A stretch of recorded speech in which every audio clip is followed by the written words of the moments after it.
মুআজ্জাজ হাজিরিন, মুসলিম ভাই ও বোনেরা, আল্লাহ রাব্বুল আলামিনের শানে অসংখ্য হামদ এবং সানা, যিনি আমাদেরকে অত্যন্ত মুবারক সময় অতিবাহিত করার তৌফিক দান করেছেন।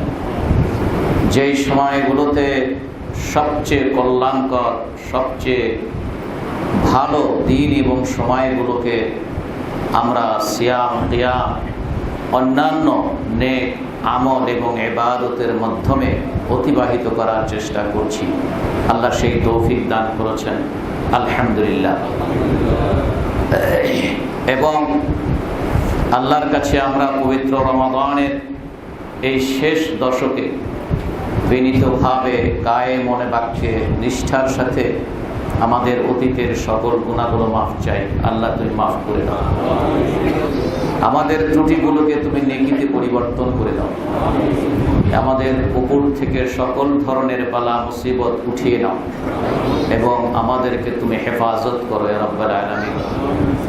মুআজ্জাজ হাজিরিন, আমরা রমাদানের শেষ দশকে, যেটা রমাদান মাসের সবচেয়ে ভোর সময়, সবচেয়ে গুরুত্বপূর্ণ সময়, রাসূলুল্লাহ সাল্লাল্লাহু আলাইহি ওয়াসাল্লাম এই 10 দিন জন্য তিনি বিশেষ প্রস্তুতি নিতেন, যেটা উম্মুল মুমিনিন আয়েশা রাদিয়াল্লাহু তাআলা আনহার হাদিস থেকে, যদি ছোট্ট বাক্যের একটি হাদিস, কিন্তু সেখানের মধ্যে তিনি অত্যন্ত শব্দগুলো এমনভাবে চয়ন করেছেন যে এর মাধ্যমে রাসূলুল্লাহ সাল্লাল্লাহু আলাইহি ওয়াসাল্লাম এই 10 দিন কিভাবে তিনি ইবাদতের মধ্যে এবং আমলের মধ্যে অতিবাহিত করতেন। তিনি বলছেন যে রমাদান মাস এর শেষ 10 দিন, ইদা দাখালাল আশরুল আওয়াখির মিন রমাদান, কানা রাসূলুল্লাহ সাল্লাল্লাহু আলাইহি ওয়াসাল্লাম ইদা দাখালাল আশরুল আওয়াখির, অথবা ইদা কোনো বর্ণনা ইদা দাখালাল আশরু আল আশরুল আওয়াখির মিন রমাদান আহিয়া লাইলাহু, তিনি তার সারা রাতটাকে জাগিয়ে রাখতেন। রাতকে জাগিয়ে রাখতেন মানে নিজে জেগে থাকতেন। ওয়াশাদ্দা মিজরাহু, এবং তিনি তার কোমর বেঁধে নিতেন। সাদ্দা শব্দের অর্থ হচ্ছে বাঁধা, মেহজার মানে কোমর। এইখানে এইটার ব্যাখ্যায় কেউ কেউ বলেছেন যে রাসূলুল্লাহ সাল্লাল্লাহু আলাইহি ওয়াসাল্লাম স্ত্রীদের সহ অন্যান্য সকল ব্যস্ততা থেকে নিজকে মুক্ত করে দিতেন। আবার কেউ কেউ এর শাব্দিক যেটা অর্থ, সেটা হচ্ছে কোমর বাঁধা। যেমন সব দেশেই এটা প্রবাদে আছে, কোনো একটি কাজের পিছনে যখন গভীর মনোযোগ নিবিষ্ট করে, অন্য সকল কিছু বাদ দিয়ে ওই কাজটির পিছনে উদ্ধার করার জন্য কাজটির পিছনে লেগে যাওয়া, সেক্ষেত্রে আমাদের দেশেরও প্রবাদ আছে যে কোমর বেঁধে নামছিলাম, কোমর বেঁধে কাজটার পিছনে নামছিলাম। তার অর্থ রাসূলুল্লাহ সাল্লাল্লাহু আলাইহি ওয়াসাল্লাম এভাবে অর্থাৎ তিনি সকল ব্যস্ততা থেকে নিজকে মুক্ত করে একমাত্র আল্লাহর সান্নিধ্য লাভের জন্য নিজেকে নিয়োজিত করতেন। শুধু নিজেই না, আইকাযা আহলাহু, তার পরিবারের সদস্যদেরকেও তিনি ঘুম থেকে জাগিয়ে তুলতেন। এখান থেকে একটি জিনিস বোঝায়, ঘুম থেকে জাগিয়ে তুলতেন। তাহলে দেখা যাচ্ছে রাতের একটি অংশ রাসূলুল্লাহ সাল্লাল্লাহু আলাইহি ওয়াসাল্লামের স্ত্রীগণ তারা ঘুমাতেন, তারপরে রাসূল তাদেরকে ডেকে তুলতেন। সুতরাং এই দশকটি রমাদানের শেষ দশক। আমরা আগামী দিনের হয়তো আর জুমা, এটাই হয়তো শেষ জুমা আছে, তাহলে এই জন্য আজকে জুমার শেষ দিন রমাদানের। সুতরাং সকল দিক থেকে এই সময়গুলো অত্যন্ত গুরুত্বপূর্ণ। এই সময়টিতে আল্লাহর বান্দাদের আল্লাহর কাছে আরো বেশি বেশি করে ধর্ণা দেওয়া দরকার, পুরুষ নারী, মুমিন মুসলিম, নারী পুরুষ সকলের জন্য। কিন্তু যেই 10 দিন সবচেয়ে বেশি আল্লাহর সাথে সকল ব্যস্ততাকে পিছে রেখে, পার্শ্বে রেখে আল্লাহর সাথে সম্পর্ক বৃদ্ধির জন্য যখন মুমিন মুসলিম নারী পুরুষরা তাদের লেগে থাকার কথা, তখন এই সপ্তাহে বা শেষ দশকেই এই কাজ থেকে আগে যাই বা একটু করতো, এই 10 দিনে আরো বেশি আল্লাহ থেকে দূরে সরে থাকার চেষ্টা। সেটা কিসের জন্য? মার্কেটিং, ঠিক না? মার্কেটিং।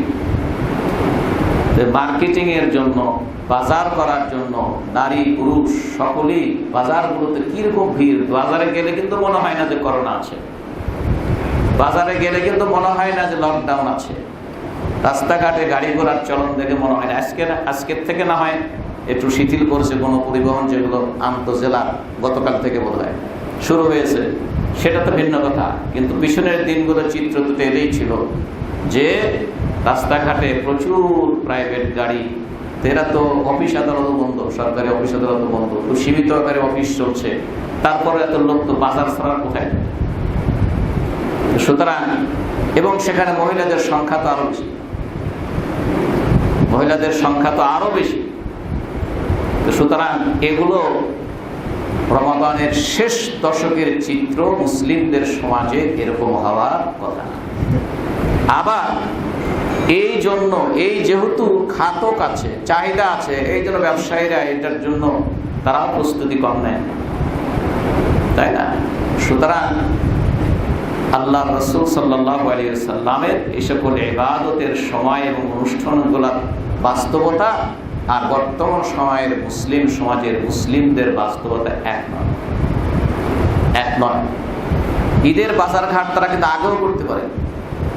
আর একটা কথা তো সবসময় আছে, ঈদের জন্য এটা সুন্নাতের মধ্যে পড়ে যে ঈদের দিন বা ঈদ উপলক্ষে পরিবারের সদস্যদের জন্য স্বাভাবিকের চাইতে একটু ভালো খাবারের আয়োজন অথবা ভালো পোশাক, যার দ্বারা খুশি হয়। পোশাক তো আলাদা নাম ধরে বলা হয়, এবং সেটা নতুন হওয়া লাগবে, নতুন ডিজাইনের হতে হবে। এগুলো একটাও কিন্তু ইসলামিক কালচারের সাথে মানানসই নয়, ইসলামিক কালচার সম্মত নয়। বিশেষ করে এইটা করতে গিয়ে রমাদানের শেষ দশকের যে গুরুত্বটা, সেই গুরুত্বটা যে অবহেলা হচ্ছে, তখন কিন্তু এটা অন্যরকম অর্থ নেই। তখন এটা জায়েজ হওয়ারই প্রশ্ন আছে। কথা বুঝছেন কিনা? যে যেই কারণে আপনি রমাদানের শেষ দশকে আল্লাহর ইবাদতের মধ্যে পরিগণিত হওয়ার কথা, সবচেয়ে বেশি ভালো কাজ করার কথা, সবচেয়ে বেশি নেকির কাজ করার কথা, সেই সময় যেই কাজ আপনাকে এই কাজ থেকে বিরত রাখবে, সেই কাজটা কি হবে, এটাও আলেমদের মাসলা দেওয়া দরকার। আমাকে যেই জিনিস গাফিল করে রাখছে, যেটা আমার কর্তব্য সেটা থেকে, সেটা কি হবে। সুতরাং এই বিষয়গুলো ভাবার বিষয়, এগুলো আমাদের জানার বিষয়। তাহলে এই দিনগুলো সবচেয়ে বেশি গুরুত্বপূর্ণ দিন। আল্লাহ আমাদের সকলকে কথাগুলো বোঝার তৌফিক দান করেন। এরপরে ঈদ উল ফিতর আসবে, এবং ঈদ উল ফিতরের আগে আরেকটি কাজ আছে যেটা ফরজ। আরেকটা কাজ কি? ফরজ। সেটা হচ্ছে যাকাতুল ফিতর। যাকাতুল ফিতর, যেটা সাদাকাতুল ফিতর বলা হয়, যাকে আমাদের দেশে ফিতরা বলে। এটা হলো কি বলি? ফিতরা বলি। ফিতির শব্দটার অর্থ হচ্ছে ফিতির। আমরা যে ইফতার করি না, ইফতার অর্থ মানে কি? ফাস্টিং ভঙ্গ করা। আমি না খেয়েছিলাম, না খাওয়াটাকে ভঙ্গ করা, মানে কিছু খাওয়া। এটা আরবিতে ইফতার বলা। সকালবেলার ব্রেকফাস্টকে আরবিতে ইফতার বলে, আরব দেশগুলো ফুতুর বলে, ফুতুর। সুতরাং সেখান থেকে ঈদ উল ফিতর, অর্থাৎ রোজা ভঙ্গের কারণে যে ঈদ, রোজার মাসটা শেষ হয়ে গেছে, এখন রোজা থাকতে হবে না, এখন ইফতার চলবে। এই জন্য এটার নাম হলো ঈদ উল ফিতর। ঠিক একইভাবে এই ঈদ উল ফিতর যেমন ঈদ ফিতরের সাথে যোগ হয়েছে, তেমনি করে এই উপলক্ষে যে দানটি ম্যান্ডেটরি, আল্লাহ রসুল সাল্লাল্লাহু আলাইহি ওয়াসাল্লাম যেটাকে ফরজ করে দিয়েছেন। আল্লাহ রসুল কি করেছেন? ফরজ। রাসূল নিজেই, সাহাবারা হাদিস বর্ণনা করছেন, ফারাদা রাসূলুল্লাহ সাল্লাল্লাহু আলাইহি ওয়াসাল্লাম, রাসূলুল্লাহ সাল্লাল্লাহু আলাইহি ওয়াসাল্লাম ফরজ করে দিয়েছেন। তো সুতরাং যাকাতুল ফিতর, এটাকে বলা হয় যাকাতুল ফিতর অথবা সাদাকাতুল ফিতর। এই সাদাকাতুল ফিতর বা যাকাতুল ফিতর অথবা ফিতরা, যেটাই আমরা বলি, এটা একটি অপরিহার্য অনুষঙ্গ, একটি অপরিহার্য বিষয় মুসলিমদের জন্য। এই জন্য ইবনে আব্বাস রাদিয়াল্লাহু তাআলা আনহুমা থেকে বর্ণিত আছে, তিনি বলেন যে আন ইবনে আব্বাস قال فرض رسول الله صلى الله عليه وسلم زكاة الفطر। রাসূলুল্লাহ সাল্লাল্লাহু আলাইহি ওয়াসাল্লাম যাকাতুল ফিতরকে ফরজ করেছেন। কি জন্য? উদ্দেশ্য কি? তুহরাতান লিস-সাইম, রোজাদার ব্যক্তিদেরকে পবিত্র করার জন্য। ওয়া তু'মাতান না তুহরাতান লিস-সাইম মিনাল লাগবি ওয়ার রাফাস, রোজাদার ব্যক্তিদেরকে তাদের যে অনর্থক কিছু কাজকর্ম হয়েছে, কিছু পঙ্কিল কাজ হয়েছে, কিছু অশ্লীল কাজ হয়েছে, এগুলো থেকে তাদেরকে পবিত্র করা, এর একটা উদ্দেশ্য। আরেকটি হচ্ছে ওয়াতু'মাতান লিল মাসাকিন, আর গরিবদের জন্য খাদ্যের সরবরাহ করা। কি সরবরাহ করা? খাদ্য সরবরাহ করা। তু'মাতান লিল মাসাকিন, গরিবদের জন্য খাদ্যের ব্যবস্থা করা। মান আদ্দাহা ক্বাবলা আস-সালাহ, যারা এই কাজটি, এই যাকাতুল ফিতরটি ঈদের সালাতের আগে আদায় করবে, ফাহিয়া যাকাতুন মাকবুলা, এটা গ্রহণযোগ্য যাকাত হিসাবে ধরা হবে। ওয়া মান আদ্দাহা বা'দা আস-সালাহ, আর যারা ঈদের সালাতের পরে এটা আদায় করবে, ফাহিয়া সাদাকাতুন মিনাস সাদাকাত, সেটি হবে দান সমূহের মধ্যে একটি দান, তাহলে সেটা যাকাতুল ফিতর হবে না। এই জন্য যারা ঈদের পরে যাকাতুল ফিতর আদায় করেন, উপযুক্ত কারণ ছাড়া, উপযুক্ত শারঈ কারণ ছাড়া যারা ঈদের সালাতের পরে যাকাতুল ফিতর বা ফিতরা আদায় করবেন, তাদের এটা ফিতরা আদায় হবে না, সাধারণ দান হিসেবে গণ্য হবে। শরীয়তের দৃষ্টিতে ওজোর সঙ্গত ওজোর কারণ হচ্ছে, যেমন কাউকে দেবার মতনই পান নাই নামাজের আগে, নামাজের আগে কাউকে দিতে তিনি দেওয়ার জন্য কাউকে পান নাই, এই ধরনের অথবা তিনি যেখানে বসবাস করেন সেখানে এই ফিতরা নেবার মতো কেউ নাই, দূরে যেখানে নেবার মতো আছে সেখানে পৌঁছাতে গিয়ে ঈদের সালাতের পরে পৌঁছে গেছে, এই ধরনের ক্ষেত্রে উলামায়ে কেরাম বলেন সেক্ষেত্রে জায়েজ। এটা হচ্ছে আবু দাউদের হাদিস, সহিহ সনদে বর্ণিত হয়েছে। এছাড়া আব্দুল্লাহ ইবনে ওমর রাদিয়াল্লাহু তাআলা আনহুমা থেকে বর্ণিত হাদিসে তিনি বলেছেন একই ভাষায়, ফারাদা রাসূলুল্লাহ সাল্লাল্লাহু আলাইহি ওয়াসাল্লাম যাকাতাল ফিত্র মিন রমাদান সাআম মিন তামারিন আও সাআম মিন শাঈরিন আলাল আবদি ওয়াল হুররি ওয়াল যাকারি ওয়াল উনসা ওয়াস সাগীরি ওয়াল কাবীরি মিনাল মুসলিমিন ওয়া আমারা বিহা আন তুআদ্দা ক্বাবলা খুরুজিন নাসি ইলাস সালাহ, রাওয়াহুল বুখারী ওয়া মুসলিম। আব্দুল্লাহ ইবনে ওমর রাদিয়াল্লাহু আনহুমা বলেন যে রাসূলুল্লাহ সাল্লাল্লাহু আলাইহি ওয়াসাল্লাম যাকাতুল ফিতর, রমাদানে যাকাতুল ফিতরকে ফরজ করে দিয়েছেন। কি সেটা পরিমাণটা কি হবে বা কি দিতে হবে? সাআম মিন তামার, এক সা পরিমাণ খেজুর, আও সাআম মিন শাঈর, অথবা এক সা পরিমাণ জব। তাদের পক্ষ থেকে আলাল আবদি, সেটা দাস ব্যক্তি হয়, যেটা আমাদের দাস নেই এখন, দাস ব্যক্তির পক্ষ থেকে, স্বাধীন ব্যক্তির পক্ষ থেকে, পুরুষের পক্ষ থেকে, মেয়ের পক্ষ থেকে, ছোটর পক্ষ থেকে, বড়র পক্ষ থেকে, মুসলমানদের মধ্যে। তাহলে মুসলিমদের পক্ষ থেকে, সেটা তার বয়স ছোট হোক বড় হোক, সে গোলাম হোক অথবা আজাদকৃত স্বাধীন মানুষ হোক, সে মেয়ে হোক অথবা ছেলে হোক, সকলের পক্ষ থেকে এটা আদায় করা কে আল্লাহর রাসূল ফরজ করে দিয়েছেন। এবং এটা নামাজের আগে, লোকদের নামাজের জন্য বের হওয়ার আগেই এটাকে আদায় করার নির্দেশ দিয়েছেন। ওয়া আমারা বিহা আন তুআদ্দা ক্বাবলা খুরুজিন নাসি ইলাস সালাহ, লোকদের ঈদের সালাতে যাবার আগেই এটাকে আদায় করে দেওয়ার নির্দেশ আল্লাহর রাসূল সাল্লাল্লাহু আলাইহি ওয়াসাল্লাম দিয়েছেন। এটা হাদিসটি ইমাম বুখারী এবং মুসলিম তাদের সহিহ দুই হাদিস গ্রন্থে তারা এটাকে সংকলন করেছেন। একইভাবে আবু সাঈদ আল খুদরি রাদিয়াল্লাহু তাআলা আনহু থেকে বর্ণিত হাদিসে আছে, তিনি বলছেন কুন্না নুখরিজু সাদাকাতাল ফিত্রি, আমরা সাদাকাতুল ফিত্র অথবা ফিতরা অথবা যাকাতুল ফিতর আমরা আদায় করতাম কিভাবে? সাআম মিন তাআম, এক সা পরিমাণ খাদ্য, আও সাআম মিন শাঈর অথবা এক সা পরিমাণ জব, আও সাআম মিন তামার অথবা এক সা পরিমাণ খেজুর, আও সাআম মিন আকিদ অথবা এক সা পরিমাণ আটা, আও সাআম মিন জাবিব অথবা এক সা পরিমাণ কিশমিশ। এটা বুখারী মুসলিমের হাদিস। তাহলে এই সকল হাদিস থেকে প্রমাণিত যে যাকাতুল ফিতর ওয়াজিব, কি ফরজ, যদিও এটা কেউ কেউ ওয়াজিব বলছে, কেউ কেউ ওয়াজিব বলেছেন, কিন্তু আপনারা শুনেছেন তিনটি হাদিস এখানে আমরা করেছি।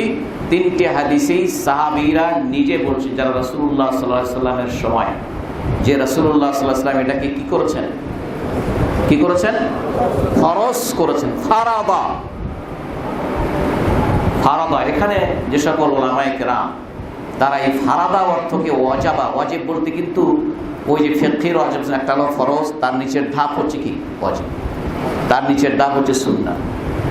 নচেত ইসলামের পরিভাষায় ফিকহি দৃষ্টিভঙ্গি ছাড়া যেখানেই ফরজ বলা হবে সেটাই ওয়াজিব, যেখানে ওয়াজিব বলা হবে সেটাই ফরজ। এই জন্য আপনারা যদি কোথাও দেখেন দিন রাতে আল্লাহ 5 ওয়াক্ত নামাজকে ওয়াজিব করেছেন, তখন কারো বিভ্রান্ত হওয়ার কারণ নাই যে কিরে উনি ওইখানে ওয়াজিব বলছে কেন, এটা না ফরজ। কথাটা কি বুঝছেন আপনারা? তো সুতরাং এটা ব্যবহার হয়। যদি বলা হয় হাদা আমরুল ওয়াজিব, যদি বলা হয় ইসলামী শরিয়াতে এই কাজটি ওয়াজিব, তার অর্থ হচ্ছে সেটা ফরজ। কিন্তু ফিকহি দৃষ্টিভঙ্গিতে এখানে যারা বলেছেন যে ওয়াজিব, তারা ফরজের এক ধাপ নিচে গুরুত্বের দিক থেকে এসেছেন, কিন্তু অথচ রাসূলুল্লাহ সাল্লাল্লাহু আলাইহি ওয়াসাল্লাম সরাসরি বলেছেন ফরজ। এখানে ইজতিহাদ করার কোনো প্রয়োজন আছে? এখানে ইজতিহাদ করে ওয়াজিব বলার কোনো প্রয়োজন আছে? যেহেতু রাসূলুল্লাহ সাল্লাম নিজে ফরজ করেছেন বলে সাহাবায়ে কেরামগণ বলছেন, সুতরাং এই জন্য কোনো আলেম ইজতিহাদ করে কিছু বললে অন্যদের সকলের ওটাকেই গ্রহণ করতে হবে, এটা কিন্তু ওই ব্যক্তি আমাদের কাউকেই ওনার এই কথাটাকে গ্রহণ করার জন্য বলেননি, তারটাই গ্রহণ করতে হবে বলেননি। উনি হয়তো একটা চিন্তা করেছেন, সেই চিন্তার থেকে তিনি বলেছেন। এই জন্য হাদিসে আছে যে মুজতাহিদ ব্যক্তি যখন কোনো জিনিস সত্যিকারের সঠিক নিয়াতে কোনো মাসআলা বের করার জন্য ইজতিহাদ করেন, তার যদি ইজতিহাদটা ভুলও হয় তো সে 1 সওয়াব পাবে, আর যদি শুদ্ধ হয় কয় সওয়াব পাবে? 2 সওয়াব পাবে। তাহলে ইজতিহাদ করা ভুল নয়, কোনো আলেমের ইজতিহাদ করা ভুল নয় যদি সঠিক নিয়মে ইজতিহাদ করার মতো যোগ্যতা এবং ক্ষমতা তার থাকে। তাহলে কিন্তু উনি ইজতিহাদ করে যেটা বলবেন ওইটাই আমরা ছাত্র যারা আছি সবাইকে মেনে নিতে হবে, এটা কিন্তু ইসলামী শরিয়াতের দৃষ্টিভঙ্গি নয়। কথা বলছেন? মুসলিমরা মা'মুর হচ্ছেন, তারা নির্দেশিত হচ্ছেন যেই কথাটি, যেই মাসআলাটি, যেই হুকুমটির পক্ষে দলিল, সহি দলিল যেটা থাকবে সেটা মানার প্রশ্ন আছে, সেটাকে মানার প্রশ্ন আছে। সুতরাং এই বিষয়টি আমরা প্রসঙ্গক্রমে উল্লেখ করলাম। এই জন্য যাকাতুল ফিতর সকলের নিকটই ব্যাপারে ইজমা যে আন্না যাকাতুল ফিতরি ফরযুন, এটা হচ্ছে ফরজ। এর উদ্দেশ্য কি? এটা হাদিসেই বলা হয়েছে যে তুহরাতান লিস-সাইম, কারণ ঈমানকে সায়েম বা রোজাদার ব্যক্তিদের থেকে কখনো কখনো সিয়ামের প্রতিকূল, সিয়ামের পরিপন্থী কিছু মুখালাফাত, কিছু ভায়োলেশন এগুলো হয়ে যেতে পারে। এগুলো সবগুলো কিন্তু ইচ্ছাকৃত না, অনিচ্ছাকৃত কিছু হয়ে যেতে পারে। ইচ্ছাকৃত আপনি এগুলো করবেন, আমরা সিয়াম পালন করব, তাহলে আমরা এতদিন আপনাদের সামনে আলোচনা করেছি যে সিয়ামের দুটো দিক, একটি হচ্ছে বাহ্যিক সবে সাদেক থেকে নিয়তের সাথে সূর্যাস্ত পর্যন্ত না খেয়ে যৌনাচার থেকে বিরত থেকে সিয়াম পালন করলে রোজা হয়ে গেল। কিন্তু এটার থেকে যেটা অর্জন হওয়ার কথা, যে তাকওয়া এবং আল্লাহর কাছে আমার পাওনা আল্লাহ নিজের হাতে দেওয়া এবং 70 বছর জাহান্নাম দূরে থাকা ইত্যাদি যে সকল ফজিলতের কথা আছে, এগুলো অর্জন করতে হলে রাসূলুল্লাহ সাল্লাল্লাহু আলাইহি ওয়াসাল্লাম অন্যান্য যে হাদিসে যেই শর্তগুলো, যেই কন্ডিশনগুলো দিয়েছেন, যে যাবতীয় অশ্লীল কর্ম এবং গুনাহ থেকে দূরে থাকতে করতে হবে। সুতরাং এগুলো হচ্ছে ইচ্ছাকৃত, আমরা যদি করেই যাই। কিন্তু এরপরও একজন ব্যক্তির ভুল ত্রুটিতে কখনো কখনো অজানা, কখনো হঠাৎ কোনো ত্রুটি বিচ্যুতি হয়ে যেতে পারে। সেই ত্রুটি বিচ্যুতি, সেই মুখালাফাতগুলো, সেই ভায়োলেশনগুলো যাতে করে এটা প্রোটেক্ট হয়, যাতে করে এটা কম্পানসেট হয়, এটা যাতে জরিমানা হয়, অথবা এটা যাতে পরিপূরণ হয়, এটাকে যেন পবিত্র হয়, এই তার একটা মাধ্যম হচ্ছে এই যাকাতুল ফিতর। দ্বিতীয় হচ্ছে তামিমুল ফারহা লিয়াউমিল ঈদ। ঈদের দিনে ধনী গরিব সকলেই যেন একটি খুশিতে সকলেই যেন সমবেত থাকতে পারে, এই জন্য তাদেরকে খাদ্যের ব্যবস্থা করা, তাদের জন্য খাদ্যের ব্যবস্থা। তরমা বলছে, তরমা শব্দের অর্থ খাদ্য দেওয়া, মিসকিনদেরকে খাদ্য দেওয়া, এটা রাসূলুল্লাহ সাল্লাল্লাহু আলাইহি ওয়াসাল্লাম বলেছেন। এবং এই খাদ্য দিয়ে তাদেরকে অন্তত পক্ষে ঈদের দিন তাদের খাদ্যের জন্য যেন কোনো দুশ্চিন্তা করতে না হয়। এই জন্য একটি হাদিস আছে, যদিও হাদিসটি দঈফ, ইমাম বাইহাকী, দারকুতনী অন্যান্য হাদিস গ্রন্থে হাদিসটি তারা কোট করেছেন যে রাসূলুল্লাহ সাল্লাল্লাহু আলাইহি ওয়াসাল্লাম বলেছেন, আগনুহুম আনিত তলাবি ফি হাদাল ইয়াউম, আগনুহুম আনিত তলাবি ফি হাদাল ইয়াউম। তোমরা এই সকল গরিব মিসকিনদেরকে অন্তত ওই দিন যেন তাদের কারো কাছে হাত পাততে না হয় খাদ্যের জন্য ওই দিন যেন কারো কাছে তাদের কিছু চাইতে না হয়, এভাবে তোমরা ওই দিন তাদেরকে খাদ্য দিয়ে স্বয়ং সম্পন্ন রাখো। তো সুতরাং এটা হচ্ছে রাসূলুল্লাহ সাল্লাল্লাহু আলাইহি ওয়াসাল্লাম থেকে। তাহলে যাকাতুল ফিতরের এই দুটি উদ্দেশ্য, কাদেরকে যাকাতুল ফিতর কারা আদায় করবে, মানে কাদেরকে দিতে হবে, এর সম্পর্কে কোনো আলেম বা কোনো মাযহাবে তারা বলেছেন নিসাব পরিমাণ মাল থাকলে যাকাত দিতে হয়, যাকাতুল আমওয়াল, যাকাত দিতে হয়। নিসাব সেটা হচ্ছে 7.5 ভরি স্বর্ণ অথবা 52.5 তোলা রূপা, যদিও এখন বর্তমান সময়ে দামের অনেক পার্থক্য আছে, এবং তা 1 বছর অতিবাহিত হয়ে ওটাকে থাকা, এই পরিমাণটা নিসাব বলেছে। তাদের ওলামাদের কেউ এই নিসাব পরিমাণ সম্পদ কারো থাকলে ঈদের সময় তার উপরে যাকাতুল ফিতর দেওয়া অপরিহার্য। কিন্তু এই বিচ্ছিন্ন এই একটি মত যে এইরকম নিসাব, কিন্তু যাকাতুল ফিতরের জন্য সকল ওলামায়ে কেরাম, অধিকাংশ ওলামায়ে কেরাম বলেছেন এটার জন্য ওই যাকাতের জন্য যেই নিসাব, যাকাতুল ফিতরের জন্য সেই নিসাব প্রযোজ্য নয়। যাকাতুল ফিতরের জন্য নিসাব হচ্ছে ওই দিন, অর্থাৎ ঈদের দিন এবং তার আগের দিন, এই 2 দিনে যার ঘরে ওই 2 দিনের খাদ্য থাকার পরে আরো কিছু বাড়তি খাদ্য যদি থাকে, কথা কি বুঝতে পারছেন? 2 দিনের খাদ্য তার মজুদ আছে, এরপরে আরো কিছু আছে, তাহলে এইরকম ব্যক্তিকেও যাকাতুল ফিতর আদায় করতে হবে। এই জন্য ওলামায়ে কেরাম বলেছেন যে এই যাকাতুল ফিতর তার কাছে যা আছে, ফিতর আদায় করতে যেয়ে যদি সে আবার ওই দিনে অভাবে হয়ে পড়ে, তাহলে সে যাকাতুল ফিতর নিতেও পারে, সে সেটা কি করতে পারে, নিতেও পারে। আবার কেউ এটাও বলেছেন যে যাকাতুল ফিতর নিয়ে ওইটা দিয়ে আপনাকে একজন যে গরিবকে, আপনি আপনার একজনের ধরেন 100 চাউলের কথা বলি, 100 চাউলের সময় আমরা বলে থাকি 3 কেজি, এটা আপনি একজনকে দিলেন, যে ব্যক্তিকে দিলেন সেই ব্যক্তি তার এই নিজের পক্ষ থেকে ওই 3 কেজি যাকাত হিসেবে, ফিতরা হিসেবে সে আরেকজনকে দিল। এ ভালো ওলামায়ে কেরাম বলেছেন যাকাতুল ফিতরের গুরুত্বটা এইরকম বেশি। সুতরাং এই জন্য যে ব্যক্তি রমাদানের শেষ মুহূর্তটা পেল, মারা যায় নাই, একেবারে মাগরিবের 2-3 মিনিট আগে মারা গেছে, তাহলে সে রমজান পেল, এই ব্যক্তির পক্ষ থেকে যাকাত আদায়, ফিতরা আদায় করতে হবে। যে ব্যক্তি ওই দিন মাগরিবের পরে মারা গেল, তাকে তার পক্ষ থেকে যাকাতুল ফিতর আদায় করতে হবে না।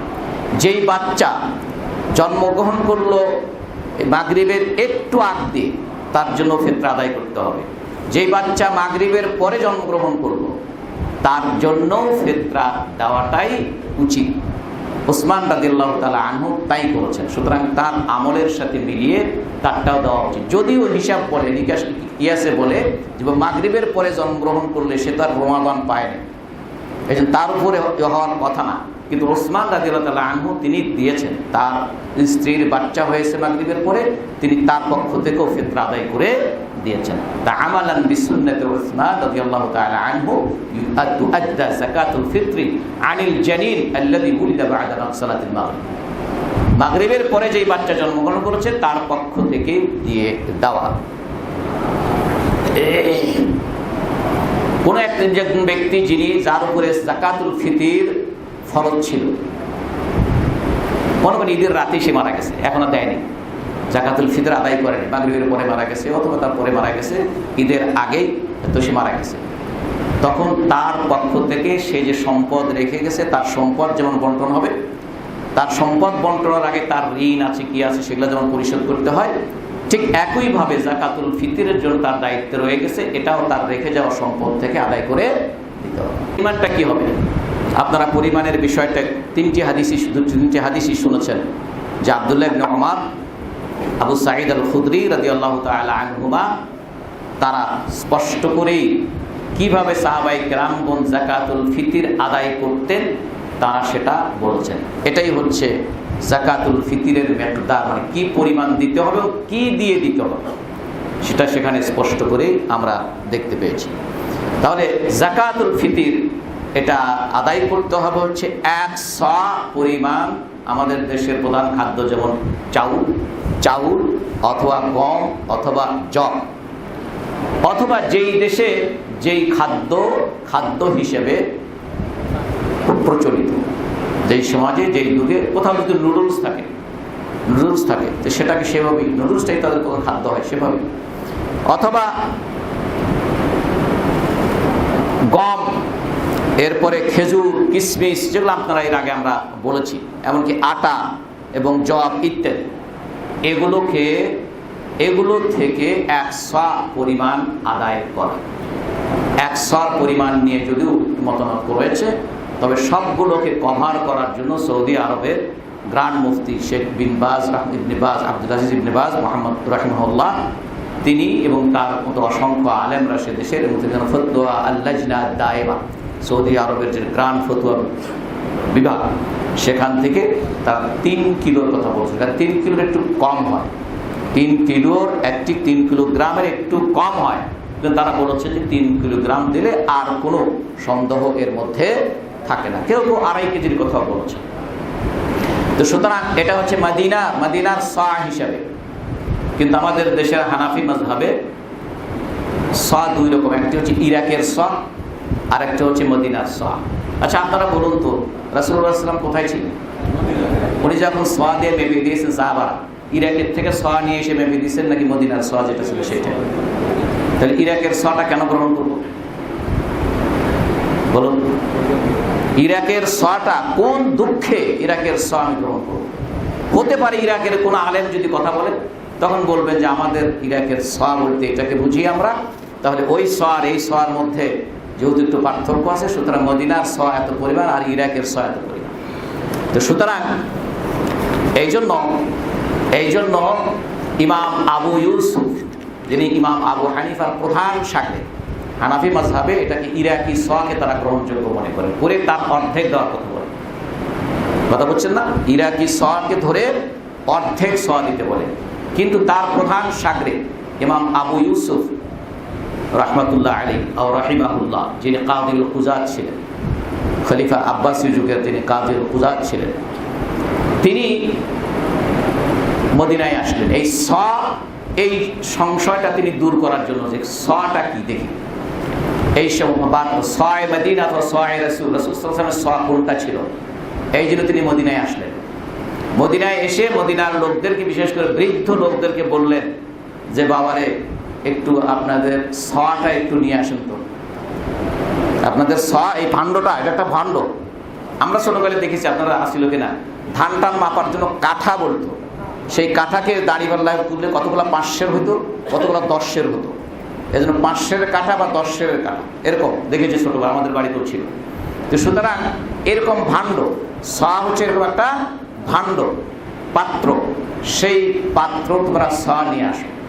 অনেকজন মুরব্বীকে তাদের কাছ থেকে সা নিয়ে এসে উনি একত্রিত করে দেখলেন যে এগুলো সবগুলো প্রায় একই মাপে, সবগুলো কি একই মাপে। তারপর থেকে তিনি গিয়ে বললেন যে এটাই হচ্ছে সা আর রাসূল সাল্লাল্লাহু আলাইহি ওয়াসাল্লাম, যেটা সাউল মদিনা হিসেবে পরিচিত। তো সুতরাং এই সা তিনি এটাকেই গ্রহণযোগ্য বলে এটার উপরে তিনি আমল করেছেন, তার ওস্তাদের এই মতকে তিনি গ্রহণ করেন নাই। ইমাম আবু হানিফা রাহমাতুল্লাহ আলাইহি তার সবচেয়ে প্রধান দুইজন শাগির্দ ছিলেন। কয়জন? দুইজন। একজন নাম ছিলেন আবু ইউসুফ, ওনার ভালো নাম ছিল ইয়াকুব, আর একজন মোহাম্মদ আশ-শাইবানি, মোহাম্মদ ইবনে হাসান আশ-শাইবানি। এজন্য এদেরকে সাহিবাইন বলা হয়। সাহিবাইন মানে দুই সাথী। ইমাম আবু হানিফার দুই সাথী মানে দুই শাগির্দ। তারা অসংখ্য মাসআলাতে হানাফি মাযহাবের কিতাবগুলো দেখবেন, ইমাম আবু ক্বালা ইমাম আবু কাদা, ইমাম আবু এমন বলছেন ওয়া খালাফাহু সাহিবা, তার এই মতের বিপরীত মত দিয়েছেন তার দুইজন শাগির্দ। তাহলে ইমাম আবু হানিফা রাহমাতুল্লাহ আলাইহি সব মতই কিন্তু তাই দুই শাগির্দ গ্রহণ করেন। কথা বুঝছেন? গ্রহণ করেন না। ইমাম আবু হানিফা রাহমাতুল্লাহ তিনি নিজেও আবু ইউসুফকে বলেছেন, ইয়া আবা ইয়াকুব, হে আবু ইয়াকুব, লা তাকতুবু আন্নি কুল্লামা আকুল হাত্তা রাআইতা মিন আইনা আখাযতু।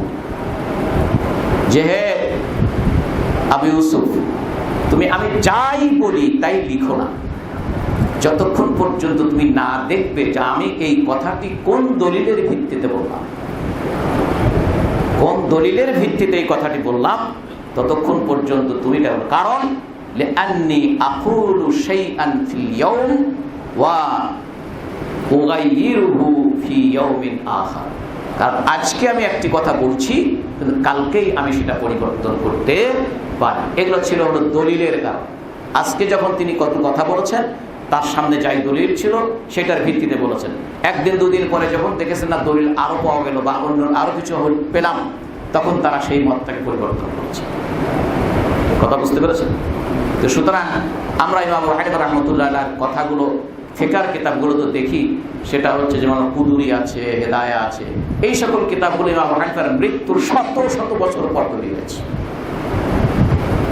এই সকল কিতাবগুলো ইমাম আবু হানিফা রাহমাতুল্লাহ আলাইহির মৃত্যুর শত বছর পরে লেখা হয়েছে, অথচ তারা কিন্তু তাদের কিতাব ক্বালা আবু হানিফা বলছে। এটা সেখানে কোনো সনদ নেই, কিচ্ছু নেই।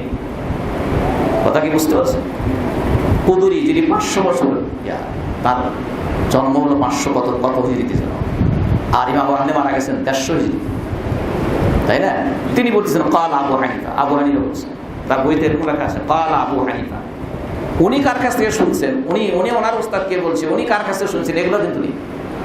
তো সুতরাং সেই জন্য আমি বলছিলাম, তো এই জন্য কোনো একটি মাসআলার ব্যাপারে এই সকল ইমামগণ তারা যে রায় দিয়েছেন, দিয়ে তারা বলেছেন এটা আমার কাছে দলিল অনুযায়ী করেছি, তবে আমার এই কথা যদি কোনো সহিহ হাদিসের খেলাফ হয়, ওইটাই হচ্ছে আমার মাযহাব, যেটা সহিহ হাদিস আমাকে বলছে, তোমাদেরকে বলছে। এজন্য এই সকল ইমাম আবু হানিফা, ইমাম শাফিঈ, ইমাম আহমদ ইবনে হাম্বল, ইমাম মালিক প্রত্যেকেই কোনো মাসআলা বলার পরে এই কথা বলে দিয়েছেন তার শাগির্দদেরকে। তো সুতরাং তারা কিন্তু সকল দায় দায়িত্ব থেকে মুক্ত। তো সুতরাং তাহলে সা সম্পর্কে আমরা জানলাম যে এটা মদিনার সা অনুযায়ী, কেউ 2.5 কেজির কথা বলেছে, কেউ আরেকটু বেশি বলেছেন। এই জন্য সৌদি আরবের ওলামায়ে কেরাম তারা সকল মতগুলোকে একত্রিত করে একেবারে সন্দেহাতীত বলছে 3 কেজি দিলে আর কোনো সন্দেহ থাকে না। এই জন্য খাদ্য দেওয়ার ক্ষেত্রে চাউল দিলে আমরা 3 কেজি ওজন দিব। এবং এটা কখন দেওয়ার বিষয়টি রয়েছে, কখন দেওয়া হবে।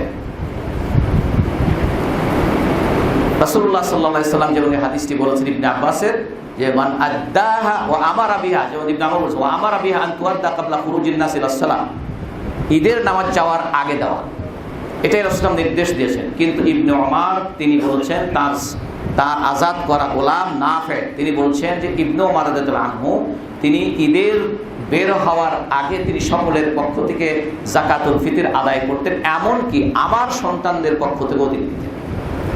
নাফে হচ্ছে ইবনে ওমরের মাওলা, যিনি তাকে তার গোলাম আজাদ করা তার বাড়িতে থাকতো, তার ছেলে পেলেদের পক্ষ থেকেও ইবনে ওমর দান করে দিতেন। এবং তিনি বলছেন ওয়াকানা ইবনে ওমর ইউখরিজু আহইয়ানা ক্বাবলা আল-ঈদ বিয়াউমিন আও ইয়াউমাইন, কখনো কখনো তিনি ঈদের একদিন অথবা 2 দিন আগেও আদায় করতেন। তো সুতরাং সাহাবায়ে কেরামদের এই সকল আমলগুলো হচ্ছে কোন একটি ইবাদত কিভাবে কোন পদ্ধতিতে আদায় করা হবে সেটার জন্য একটি দলিল। সুতরাং এই বিষয়গুলোকে আমাদেরকে মনে রাখতে হবে। তবে সবচেয়ে উত্তম হচ্ছে ঈদে যাওয়ার আগে ওই দিন হচ্ছে আদায় করে দেওয়া, আর জায়েজটা হচ্ছে ঈদের 1 দিন অথবা 2 দিন আগে, তাহলে 28, 29 এরকম। তবে কোনো উলামায়ে কেরাম যেমন হানাফি মাযহাবেও তারা বলেন যে রমাদানের আগে থেকে দিলেও হবে, এবং শাফিও বলছে রমাদানের শুরুতে দিলেও হবে। সুতরাং তারা এটা বলেছেন তাদের দৃষ্টিভঙ্গিকে সামনে রেখে। কিন্তু সাহাবায়ে কেরামদের যেটা আমল, যেটা আমরা শুনলাম সহিহ বুখারী মুসলিমে রয়েছে, যে তারা ঈদের দিন অথবা ঈদের 1 দিন বা 2 দিন আগে এটা আদায় করে দেওয়া। আরেকটা বিষয় হচ্ছে যে ওই যারা 1 মাস আগে থেকে দিলেও আদায় হবে, তাদেরটা কিন্তু রাসূল সাল্লাল্লাহু আলাইহি ওয়াসাল্লাম যে বললেন উদ্দেশ্যটা যাকাতুল ফিতরের, একটা হচ্ছে তোহরাতান লিস-সায়ম, মানে রোজাদার ব্যক্তির পবিত্রতা অর্জন করার জন্য। তো আমি রোজা এখন শুরুই করি নাই, আগে দিয়ে দিয়েছি, তাহলে আর ওই আমার অপবিত্র হওয়ার সুযোগই মনে থাকলো না, কথাটা এরকম। কিন্তু রাসূল যে উদ্দেশ্য, আর 2 নম্বর উদ্দেশ্য কিন্তু আপনি যে 1 মাস আগে যদি কাউকে দেন, ওর কি 1 মাস পরে ঈদের দিন ওটা থাকবো? সে যদি গরিব মানুষ হয় তাহলে তার কথা থাকবো? থাকবে না। তাহলে দেখা যাচ্ছে এখান থেকে তুহমাতাল লিল মাসাকিন, এই হাদিসের সুস্পষ্ট টেক্সটও বলে যে 1 দিন 2 দিন আগে অথবা ঈদের যাওয়ার আগে এটাই হচ্ছে উত্তম পদ্ধতি। এর মাধ্যমে পবিত্রতা অর্জন রয়েছে, যেটা আল্লাহ বলেছেন কাদ আফলাহা মান তাযাক্কা ওয়া যাকারা ইসমা রাব্বিহি ফাসাল্লা। যাকাতুল ফিতর কাদেরকে দিতে হবে? এখন আরেকটা বিষয় হচ্ছে, আমরা কথা বলছিলাম এখন দাম দেওয়ার ক্ষেত্রে, দাম মূল্য, যেটা আমাদের দেশে বহুল প্রচলিত। কারণ বহুল প্রচলিত এই জন্য যে আমাদের দেশের অধিকাংশ মানুষরা হানাফি মাযহাবের মতামত মাসআলার ক্ষেত্রে ফলো করে। তাদের কাছে টাকা দিলে ওইটা 100 খেজুর বা 100 চাউলের দাম যা হয়, ধরেন 3 কেজি চাউলের যা দাম হয়, এই দামটা দিলেও পরিশোধ হবে বলে তারা মনে করেন। আরও কিছু উলামায়ে কেরাম মনে করেন। তবে জমহুরুল উলামা মানে হাম্বলি মাযহাব, শাফি মাযহাব, যদি আমরা মাযহাবের কথা বলি, মালিকি মাযহাব, তাহলে 3 মাযহাব সহ আরও অসংখ্য যারা মাযহাব সরাসরি কোনো মাযহাবের সাথে সম্পৃক্ত নয়, তাদের সকলের কাছেই টাকা দিয়ে নয়, মূল্য দিয়ে নয়, খাদ্য দিয়েই দিতে হবে। এবং যারা দিতে হবে খাদ্য দিয়ে বলেন, তারা বলেন টাকা দিলে আদায় হবে না। তাদের মতের কথা বলছি, যারা খাদ্য দিতে হবে বলেন, তারা এর মূল্য দিলে আদায় হবে না বলে তারা মত দেন। তবে হানাফি মাযহাব এবং ইমাম সাউরি, এমনকি ইমাম বুখারী রাহমাতুল্লাহ আলাইহি, তিনিও এই মূল্য দিলে আদায় হবে বলে বলেছেন। এজন্য তিনি তার নীতি থেকে একটু সরে এসে তিনি যেই হাদিস দিয়ে এটাকে দলিল হিসেবে পেশ করেছেন, তার বুখারীতে তিনি যে নিয়মে হাদিস সংগ্রহ করে যে হাদিসগুলো সহিহ সেগুলো নিয়ে এসেছেন, কিন্তু তিনি এই কথাটাকে প্রমাণ করতে গিয়ে তিনি একটি দুর্বল হাদিসের অনুসরণ করেছেন। এই জন্য তিনি তার কিতাবের মধ্যে তালিকা, মানে সনদ ছাড়া, ইমাম আবু হানিফা কোনো একটি ইমাম বুখারী রাহমাতুল্লাহ আলাইহি তিনি তার সহিহুল বুখারীতে যেখানে বাব রচনা করেছেন, বাব পরিচ্ছেদ, অমুক পরিচ্ছেদ, যেমন সাদাকাতুল ফিতর পরিচ্ছেদ, এই পরিচ্ছেদ বলার পরে তিনি যেই দিকে তিনি চিন্তা করেন সেই আলোকে কোনো যদি হাদিস, যেটা তিনি যে নিয়মে বুখারীতে হাদিস সংগ্রহ করেন সেটার সাথে যদি না পান, তাহলে তিনি অন্য জায়গার কারো বর্ণিত কোনো হাদিসকে তিনি কিলা বলা হয়েছে রাসূল থেকে এরকম কথা দিয়ে তিনি তার ওই পরিচ্ছেদের পক্ষে একটি যুক্তি পেশ করেন। তো ঠিক এরকম মূল্যের ক্ষেত্রেও তিনি এটা উল্লেখ করেছেন। সেটা হচ্ছে মুআয রাদিয়াল্লাহু তাআলা আনহু, তাকে যখন ইয়ামানে পাঠানো হয়েছিল তিনি যাকাতুল আদায় করার জন্য, ইত্যাদি আদায় করার জন্য রাসূল পাঠিয়েছিলেন। তিনি ইয়ামানবাসীদেরকে বলছিলেন যে তোমরা জব, প্যারা এগুলোর পরিবর্তে তোমাদের যে কাপড় আছে, অমুক শ্রেণীর কাপড়, অমুক থান কাপড়, এগুলো আমাদের কাছে নিয়ে আসো। আমি এগুলো নিয়ে মদিনায়, এগুলোরই চাহিদা বেশি, মদিনাতে এগুলোর চাহিদাই বেশি, সুতরাং এটা তাদের জন্য ভালো হবে। তো মুআজ রাদিয়াল্লাহু তাআলা আনহু সেটা নিয়ে মদিনায় নিয়ে এসেছেন, রাসূল নাকি কিছু বলেন নাই। এটা হচ্ছে মুআজ ইবনে জাবালের উদ্ধৃতি দিয়ে এই হাদিসটি বর্ণিত আছে। হাদিসটিকে মুরসাল বলা হয়, এসব আলোচনা করার সুযোগ নেই। মুরসাল বলা হয়, মুরসাল মানে এই মুআজ থেকে যিনি বর্ণনা করেছেন প্রথম, তাউস তার নাম, মুআজ ইবনে জাবাল থেকে যিনি এই হাদিসটি বর্ণনা করছেন যে মুআজ এই কাজটি করেছেন। যেমন মনে করেন আজ থেকে 100 বছর আগে যিনি মারা গেছেন তার কথা উদ্ধৃতি দিয়ে আমি বলতেছি 100 বছর পরে এসে যে অমুকে এই কথাটি বলছেন। আমি কার কাছ থেকে শুনে? মুআজের কাছ থেকে শুনছি। আমার সাথে মুআজ রাদিয়াল্লাহু আনহু চ্যানেল চেইনটা কিন্তু 100 বছরের পার্থক্য, কিন্তু আমি কার কাছ থেকে শুনছি তা বলতেছি না, সে কার কাছ থেকে শুনছি তা বলতেছি না। তাউস বলছেন যে মুআজ ইবনে জাবাল এই কাজটি করেছেন। এই জন্য তাউস থেকে মুআজের জামানার পার্থক্য হচ্ছে 100 বছর বা তার চাইতে বেশি, কারণ তিনি মুআজকে দেখেন। তাহলে মুআজ যে এটা উনি কার কাছ থেকে শুনেছেন তাও উল্লেখ করবেন, মানে তাউস বলেছেন যে মুআজ এরকম করেছেন। এই ধরনের মুরসাল বলা হয় হাদিসগুলোকে, যিনি মূল রাবীর থেকে তার সনদ ছাড়া, যিনি সরাসরি মূল সাহাবীর কথা উদ্ধৃতি দিয়ে কথা বলেন। পরবর্তী যুগের কোন আলেম তার সনদ ছাড়া, উস্তাদদের নাম উল্লেখ ছাড়াই সরাসরি সাহাবীর কথা বলেন, এই ধরনের হাদিসকে মুরসাল বলা হয়। আর এই মুরসাল হাদিসগুলো এটা সম্পূর্ণ জয়ীফ, এটার উপর ভিত্তি করে কোনো মাসআলা, কোনো মতামত গ্রহণযোগ্য হয় না। তো সুতরাং যাই হোক, আমরা যে বলছি তো মত আছে হানাফি মাযহাব এটা আমল করে, সুতরাং আমাদের দেশে এটা আমল করা হয়, এক্ষেত্রে আমার কোনো ভিন্ন কথা নেই। তবে আমরা হাদিসের আলোকে রাসূলুল্লাহ সাল্লাল্লাহু আলাইহি সাল্লামের সময় তখন টাকা ছিল, তখন পয়সা ছিল, এবং এটা আরও অনেক বিষয় আলোচনা আছে যেখানে তারা আরও কিছু কথা বলে। মুআবিয়াই করেছেন, তো কি মুআবিয়া যারা যেটা পরিবর্তন করেছেন 100 মদিনার 100 তাদের সিরিয়া দুই মুদ বলা হয়, 2 মুদ, এটা মদিনার 100 সমান।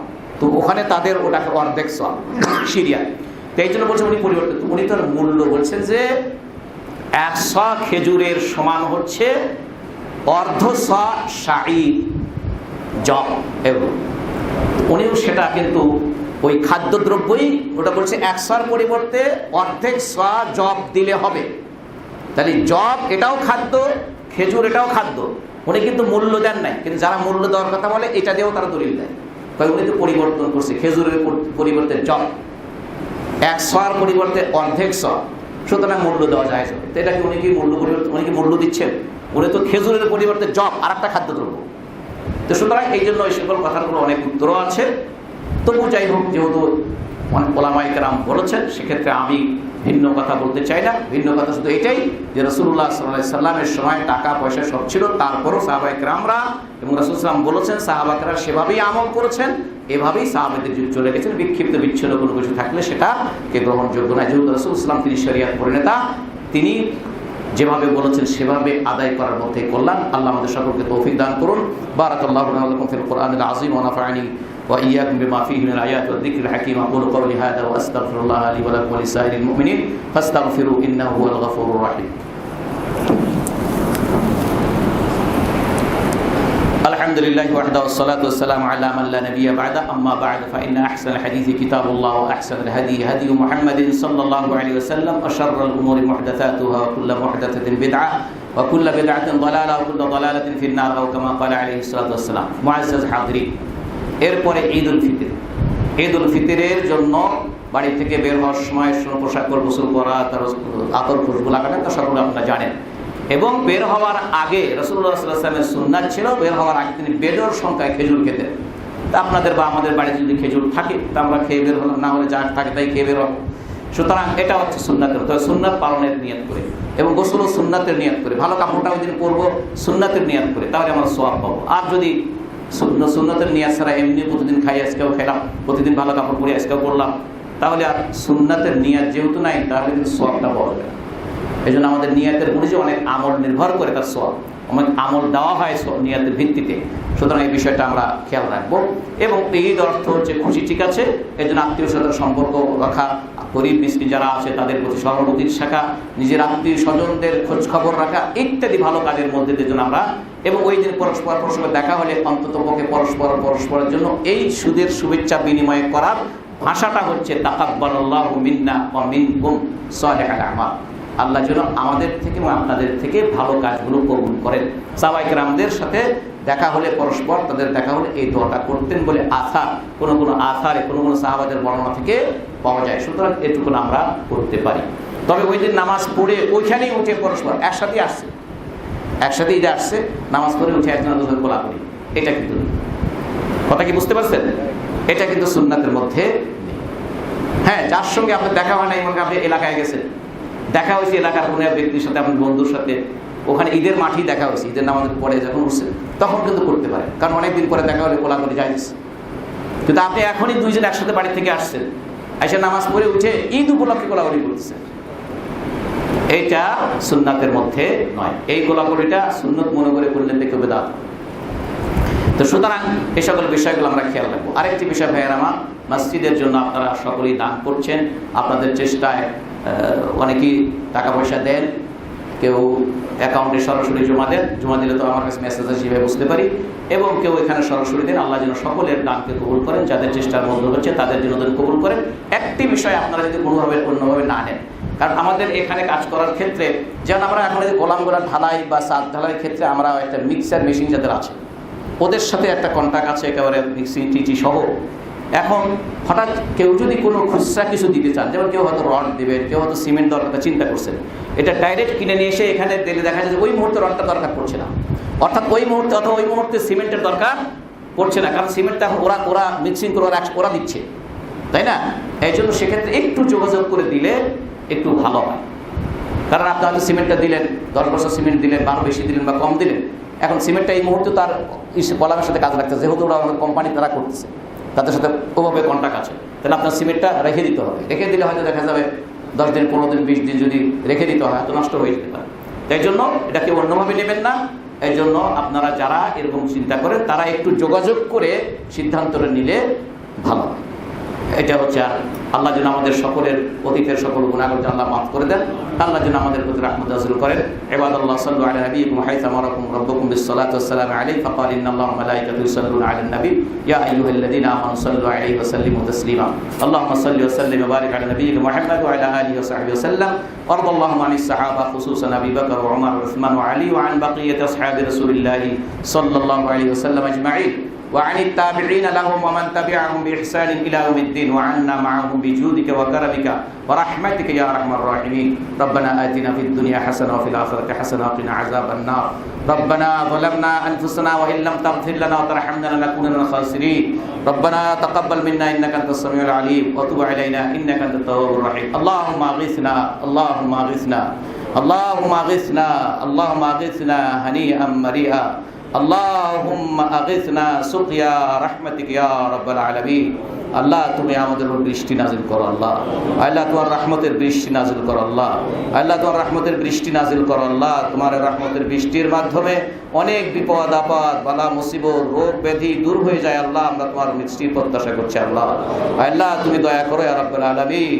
আল্লাহ তুমি দয়া করো আল্লাহ রাব্বুল আলামিন। আল্লাহ তোমার রহমতের বৃষ্টি আমাদের উপর দান করো আল্লাহ। তোমার রহমতের বৃষ্টি আমাদের দান করো। আল্লাহুম্মা আগিসনা আল্লাহুম্মা আগিসনা আল্লাহুম্মা আগিসনা।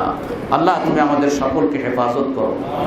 আল্লাহুম্মা আইজ্জাল ইসলাম ওয়াল মুসলিমিন ওয়া আযিল্লা শিরক ওয়াল মুশরিকিন। আল্লাহুম্মা আনসুর মান নাসারাদ-দ্বীন ওয়াখযুল মান খাযালাদ-দ্বীন। ইবাদাল্লাহ ইন্নাল্লাহা ইয়া'মুরু বিল আদলি ওয়াল ইহসানি ওয়া ইতা'i যিল কুরবা ওয়া ইয়ানহা 'আনিল ফাহশা'i ওয়াল মুনকারি ওয়াল বাগই ইয়া'iদুকুম লা'আল্লাকুম তাযাক্কারুন। ফাযকুরুল্লাহা ইয়াযকুরকুম ওয়া লাযিকরুল্লাহি আকবার। ওয়াল্লাহু ইয়া'লামু মা তাসনা'উন।